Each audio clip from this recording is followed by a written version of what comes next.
Hi all, welcome back. I'm so happy to have you here again. I'm going to assume every one of you are subscribed.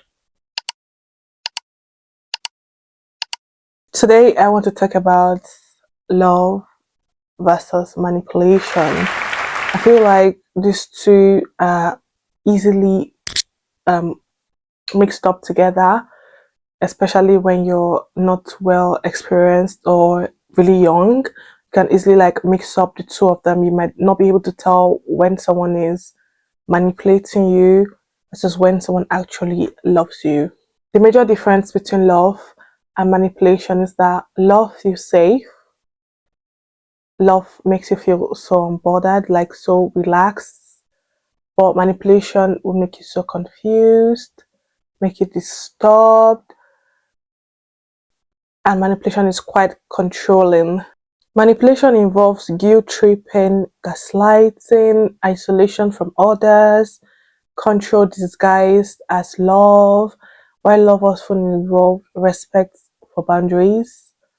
Love often involves peace of mind, accountability, consistency. List some statements that can be said in a relationship or in a friendship that could sound like love, but is clearly not love. So the first one is I cannot do without you. I cannot do without you. My sound like, oh wow, you are everything to me. Like this person loves me so dearly, and so therefore they cannot do without me. But honestly, it subconsciously creates that mindset for you, whereby you feel like, oh, like you are the all in all, you're the everything. If you love me, you wouldn't say that to me. If you love me, you wouldn't, maybe you're trying to like go to school in another city, and it's like, if you love me, you wouldn't travel that long distance. You would do everything you can to be with me.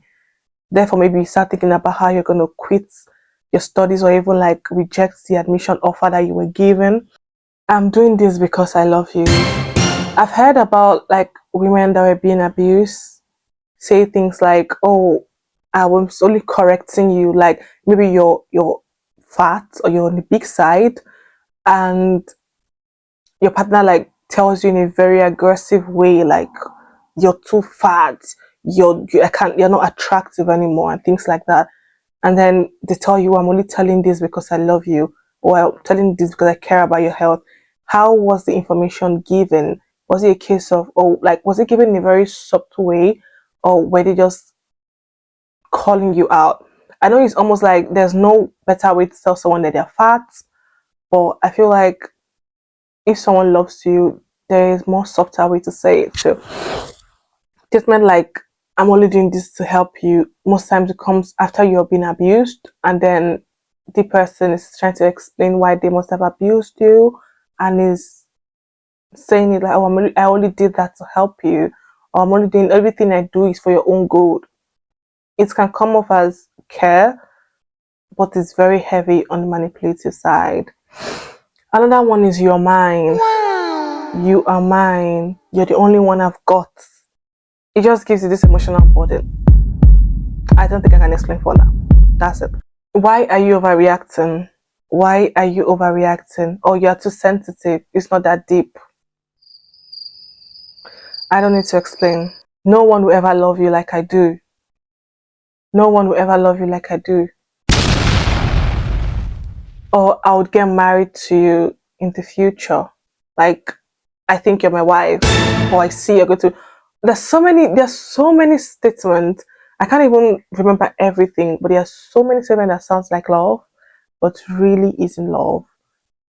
There's so many of them. After everything I've done for you, it might even come in the sense that, like, it might not even be said this way after everything I've done for you, but it can be implied. And therefore, you start feeling obligated. But when you dip it, they haven't really done something that big. And I'm sure you can tell how I am saying it right now. I'm trying to, like, not to sound mean because some people might give you peanut. Like, let me use an instance.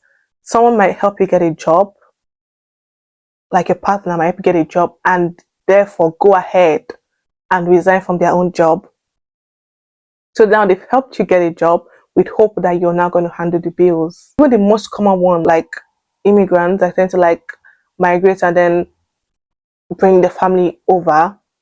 When the family comes, they don't want to work anymore because now it's like, oh, I brought you over, but you're overseas, so why are you complaining? I brought you overseas, like after everything I've done for you. I flew you down here, but you're there dying. You're handling the bills, you're handling the home, domestics, everything. But it's like, I brought you over. Like, I made your life better. Don't tell anyone about your problems. This is very commonly said. Very, very common. Relationship, friendships, where things might be going wrong, and then people will tell you not to tell anyone about your problems. Because, and it can sound like a good advice because, oh, your family, like, you shouldn't tell anyone what's going on in your family. Don't tell people, you'll find out your family dynamics.